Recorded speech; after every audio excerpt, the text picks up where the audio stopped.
Visiems geros dienos. Šiandieną pasidarysim tokį kepamą pjaustomą paštetą iš vištienos kepenėlių. Darysim kaimišką. O čia kur reikės: morkų, svogūnų, sviesto prieskonių, lauralapų ir kepenėlių. Čia turime viską susipjaustę, pasiruošę.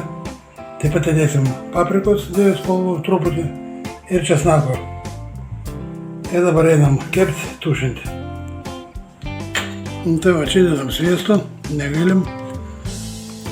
Sudėsim beveik visą paskiau. Kratom morkas su česnakais, kratom svogūnus ir kratom papriką. Ir sudedam prieskonius. Lauralapus paskui ištrauksimės. Na, mūsų daržovė biškį apkepė. Reikia dėti kepenėlės. Jas paskui uždengsim, kad daržovė sumažės ir tušinsim.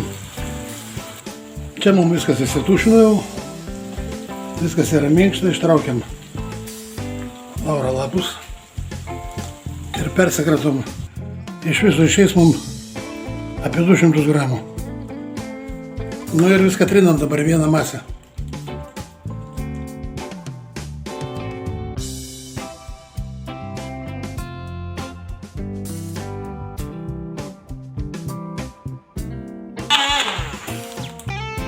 Nu va, turim susiplakę. Dabar imam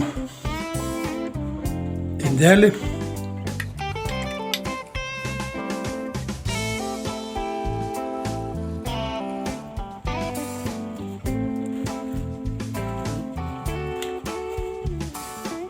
Va, kai biškiai atvės, dėsim į šaldytuvą. Čia mes susidėsim paskrudinti mūsų bimbos duoną.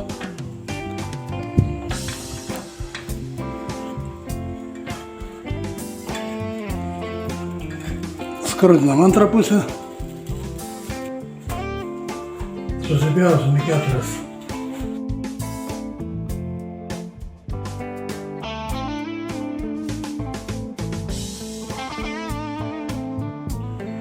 Nu, mūsų paštetas jau atvėso.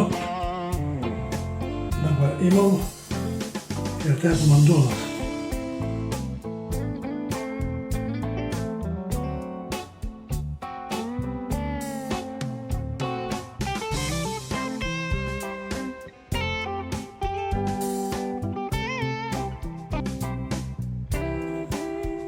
Dabar truputį užpilam vyno sirupo.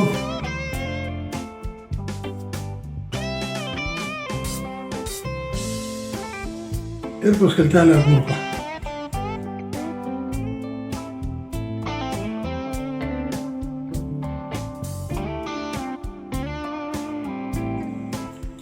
Prašau, kad turimės.